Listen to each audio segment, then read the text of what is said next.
Artificial intelligence will replace humans. Millions of jobs will disappear. Companies will become leaner, faster and more profitable. Last 3 years, we have been told the same story. Investors poured billions into AI. Tech CEOs promised a new industrial revolution.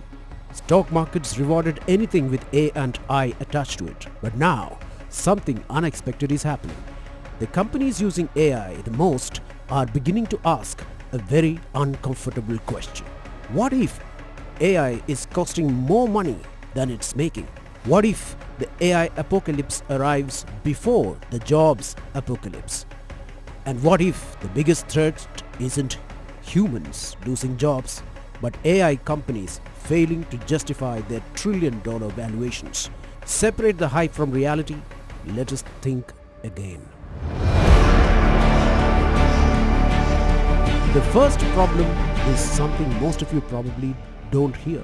Tokens. Every AI prompt and AI generated response cost tokens. Every AI coding assistant or AI agent consumes tokens. Unlike traditional software, AI costs increase every time somebody uses it. The more successful AI becomes, the more expensive it gets. That is where companies are running into trouble.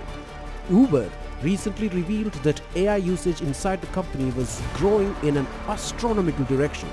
Around 25% of its code commits came from cloud code. Some teams reached roughly 95% adoption. Sounds like a success story? Wait. Uber reportedly burned through its entire 2026 AI coding budget in just 4 months. And despite soaring AI usages, executives still struggle to prove that AI was producing more shipped products, customer value, or higher productivity. In Silicon Valley, this phenomenon has a new name: token maxing. At Amazon, employees even created leaderboards tracking token usage. Eventually, the company shut them down after concerns that people were using AI simply to use AI rather than solve actual business problems. The era of use more AI is quietly changing to show me the ROI, or return on investment. The second reality check is even more awkward. AI often creates new work. Take Starbucks, for example. The company rolled out AI-powered inventory system called automated counting. The goal? Reduce manual work, improve efficiency, cut labor costs. Instead, employees found themselves double-checking inventory because the system regularly miscounted or mislabeled products and store inventory. Workers spent additional time fixing AI mistakes. After 9 months, Starbucks shut the system down and shifted attention back towards human staffing. The lesson learned? AI can generate answers, but humans still need to verify them. In software development, AI-generated code often requires human testing. In customer support, humans still handle edge cases. The promise was replacement. The reality is supervision. AI is becoming less of an employee substitute and more of a very powerful intern. But do you know the biggest risk in AI? Money. Lots of money. As much as $9 trillion could be spent on AI infrastructure by 2030, according to reports. The problem? Revenue growth is struggling to keep pace with spending. OpenAI's projected losses have ballooned. Major AI firms like Anthropic are expected to seek massive IPOs over the coming months. Some could be valued at between $50 and $100 billion.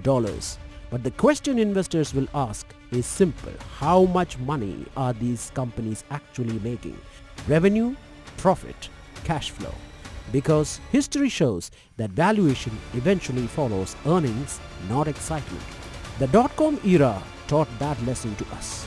The AI era may be about to relearn it. To understand the hype, you need to understand the technology product cycle. It is a familiar pattern: awareness, excitement, speculation, peak hype, reality check, consolidation. Right now, AI appears to be somewhere between awareness creation and peak hype. Companies are spending enormous amounts of money just to acquire free users. But soon, many freemium players will disappear. Weak business models will collapse. Only companies with genuine revenue streams will survive. We have seen this before in search engines, social media, streaming, e-commerce. A few dominate, others disappear.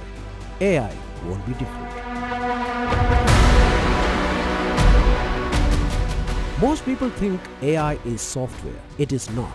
AI is a heavy industry with servers, data centers, cooling plants, electric grids, critical minerals, and so on. Data center energy demand has already more than doubled since the launch of ChatGPT. Analysts estimate AI data centers may require roughly 90 gigawatts of additional power in the US alone by 2030. That's nearly 1/4 of current total US electricity demand. But planned grid expansion is far smaller. AI companies are now effectively building their own power infrastructure. Then they need copper, nickel, silver, helium, transformers, gas turbines, power plants. The AI race is a commodity race. It is an energy race, and shortages are becoming one of the biggest constraints on growth.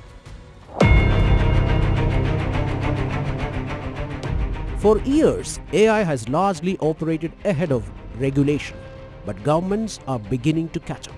AI summits are now being held across the world. Political leaders regularly meet AI executives, national security agencies are paying attention, financial regulators are watching, anti-monopoly regulators are peeking. But you know what's the irony? Many AI leaders publicly support regulation while simultaneously lobbying for soft-touch regulation. They know regulation is coming. The question is, who gets to write the rules? The coming years will see more battles over data rights, copyright, privacy, national security, AI-generated content, AI slop and liability when AI systems make mistakes. Another concern is market concentration. Training frontier AI models requires enormous resources, advanced chips, specialized talent, heavy infrastructure. As costs rise, fewer companies can compete. The result? The market concentrates around a handful of firms. Today, the dominant players include OpenAI, Anthropic, Google, Microsoft, Meta, Amazon. A market controlled by a small number of giants. When that happens, antitrust concerns follow. Governments have intervened before, they may do so again. Because concentration of AI power could eventually become concentration of economic power. The evidence so far suggests AI is not replacing human workers as quickly as predicted. Even OpenAI's Sam Altman acknowledged that the jobs apocalypse has not arrived as fast as he thought. Companies adopting AI are still hiring people. So what will happen to your job? It is simple. People who use AI will replace people who don't use AI. That doesn't mean every worker becomes a programmer. It means workers who learn to collaborate with AI gain an advantage. The winners will be individuals who know how to use AI productively. History suggests technology rarely eliminates all work. It changes the nature of work. And now the final question.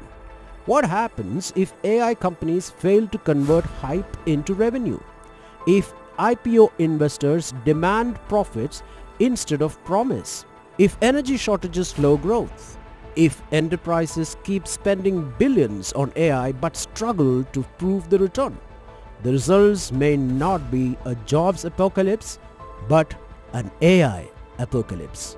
History is full of technologies that change the world while simultaneously destroying investors. Railroads and the internet created spectacular bubbles. AI may follow the same path. The technology could succeed, but many of today's AI company valuations could still collapse. The question is no longer whether AI is powerful. The question is whether the business model works. And that answer may determine whether AI becomes the next industrial revolution or the next trillion-dollar bubble. So think again. Will AI transform the economy? Will it replace jobs? Or are we watching the biggest technology hype cycle since the dot-com era that will end in the bubble bursting? Let us know. The comment box is open.